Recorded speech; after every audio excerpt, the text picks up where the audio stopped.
Very good evening मित्रों।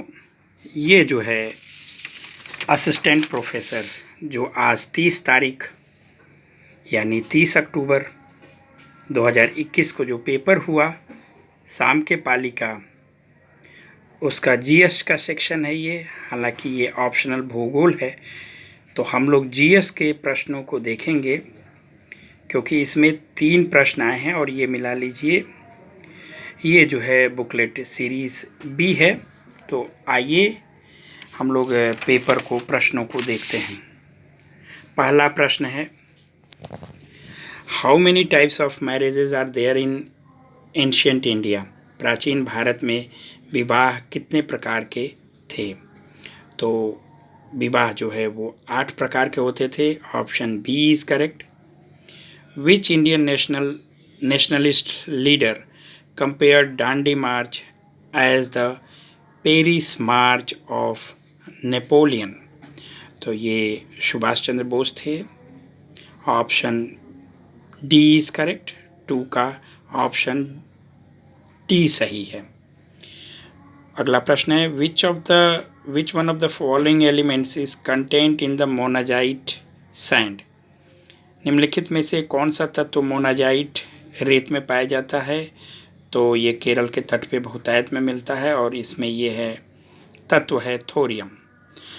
प्रश्न चौथा देखिए, what was the name of the new rifle which was decided to be used in place of old rifle? तो पुरानी rifle जो है वो ब्राउन एंड बेन करके थी। ये चौथा वाली जो डी ऑप्शन है वो पुरानी राइफल थी और जो नई इंट्रोड्यूस्ड हुई वो एनफील्ड राइफल हुई। तो ऑप्शन सी इज करेक्ट। चौथा का सी सही है। पांचवा देखते हैं, किसके शासनकाल में, यानी कि किस शासक के शासनकाल में राग दर्पण का फारसी में अनुवाद हुआ था? तो ये थे फिरोज शाह तुगलक, यानी ऑप्शन बी जो है वो सही है। अगला प्रश्न छठा देखते हैं, who wrote the economic history of India in 2 volumes during the British rule? तो ये इनका ऑप्शन है, option A is correct, Ramesh Chandra Dutt. Romesh Chandra Dutt कह सकते हैं इसको, दादा भाई नौरोजी में कंफ्यूज न करिएगा, ये रोमेश चंद्र दत्त हैं। अगला है, in which part of Indian constitutions the provisions relating to elections are incorporated? तो इसमें ऑप्शन जो हो जाएगा ये डी हो जाएगा, पार्ट 15 में है। संविधान के किस भाग में निर्वाचन से संबंधित प्रावधान समाविष्ट किए गए हैं? तो ये भाग 15 है। अगला 8वां प्रश्न है, when did the first regional rural bank in India came into existence? Bharat में कब प्रथम क्षेत्रीय बैंक अस्तित्व में आया? तो ऑप्शन सी सही है, 1975, 2 अक्टूबर 1975 को आया। प्रश्न 9 देखिए, ज़ॉम्बी लेंडिंग या ज़ॉम्बी उधार से क्या तात्पर्य है? तो ऑप्शन ए इज करेक्ट। जब असमर्थता के करीब पहुँचे उधारकर्ता को नया उधार देना यही ज़ॉम्बी उधार है। वो बिल्कुल बैंकरप्ट हो जाता है, कोई कंपनी हो, कोई व्यक्ति हो, तो उसके बाद जो नया ऋण उसको मिलता है उसको उबारने के लिए उसी को ज़ॉम्बी लेंडिंग कहते हैं।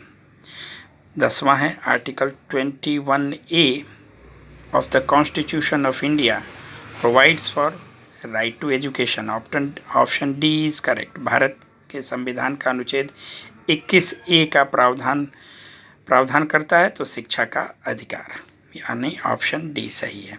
अगला प्रश्न देखते हैं, ये मिलान करना है।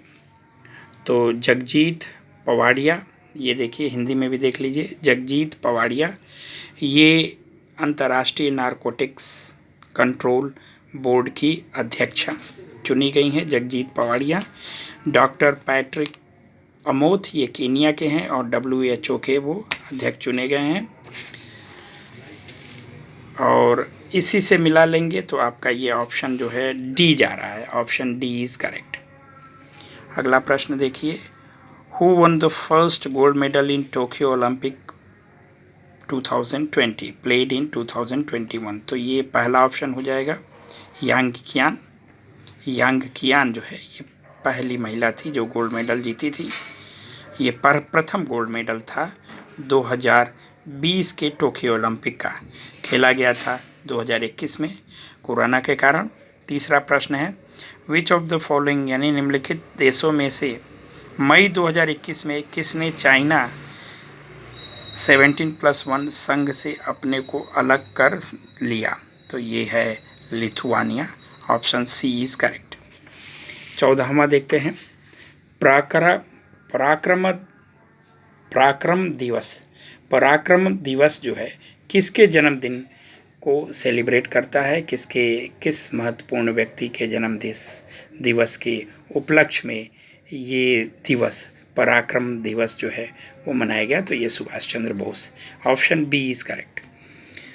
15 का सबरी संकल्प योजना इन उत्तर प्रदेश। सबरी संकल्प योजना उत्तर प्रदेश में ये है कुपोषण समाप्त करने हेतु। ये ऑप्शन ए इज करेक्ट।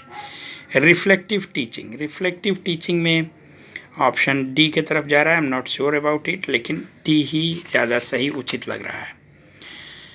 17 में देखिए, 17 में ये अनुसंधान प्रक्रिया में निम्नलिखित सोपानों को एक अनुक्रम में व्यवस्थित कीजिए तथा नीचे दिए गए कूट से सही उत्तर चुनिए। तो इसमें जो है ऑप्शन डी के तरफ जा रहा है। ये ऑप्शन डी जो है ये सही है, इसको मिला लीजिएगा। 18वां प्रश्न है, which one of the following is not a type of interview? Semi structured interview है, स्ट्रक्चर्ड भी इंटरव्यू है, अनस्ट्रक्चर्ड भी है, स्पेसिफिक इंटरव्यू नहीं होता है। तो ये बी ऑप्शन इसमें सही है, B. Who was the first chairman of University Grants Commission? तो डॉक्टर शांति स्वरूप भटनागर। ये पहले जो विश्वविद्यालय अनुदान आयोग 1953 में इसका गठन हुआ। 1956 में इसको एक संवैधानिक दर्जा मिला। तो इसके पहले जो अध्यक्ष थे वो डॉक्टर शांति स्वरूप भटनागर, यानी सी ऑप्शन इज करेक्ट। इसमें देखिए, निम्नलिखित में से कौन सा शिक्षण की पूर्व क्रिया अवस्था है? तो ये क्रमबद्ध करना, यानी सी जो है मेरे ख्याल से सही होगा। अगला है सॉफ्टवेयर प्रोग्राम जिसका उपयोग वेब पृष्ठों को देखने में किया जाता है। तो ये ब्राउज़र हो जाएगा। जीपीयू का फुल फॉर्म देख लीजिएगा, ये डी वाला है, ग्राफिक्स प्रोसेसिंग यूनिट। ये डी ऑप्शन सही है 22 का। तो ये 23वां देखते हैं। 23वां प्रश्न जो है वो एक वेब पेज पृष्ठ को निम्नलिखित में से किसके द्वारा अभिकल्पित किया जा सकता है? तो ये option C is correct, HTML। In internet communication cookie क्या है? तो कुकी जो है ये पहला वाला जो ऑप्शन है, ऑप्शन ए, पूरे सत्र के लिए सर्वर की ओर से प्रमाणीकरण जानकारी संग्रहित करना। तो ऑप्शन ए इज करेक्ट।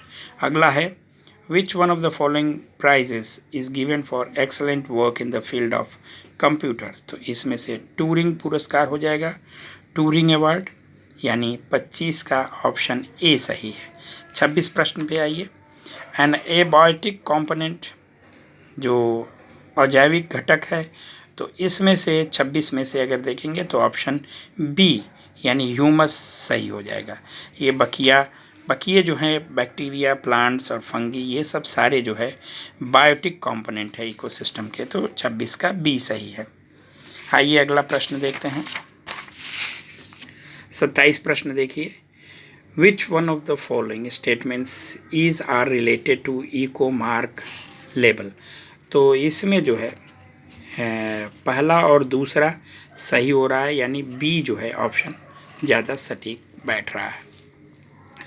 अब इसमें देखिए, 1972 में मानव पर्यावरण पर आयोजित स्टॉकहोम कॉन्फ्रेंस में कितने सिद्धांतों का सूत्रीकरण किया गया था? तो ये 26 है, ऑप्शन डी सही है।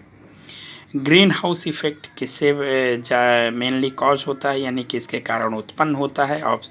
क्वेश्चन नंबर 29 है ये, तो ऑप्शन सी इज करेक्ट। 30 का देखिए अंतिम प्रश्न है ये, molten rocks below the surface of the earth, यानी पृथ्वी तल के नीचे पिघली चट्टानों को क्या कहते हैं? तो ये है magma. Option B is correct.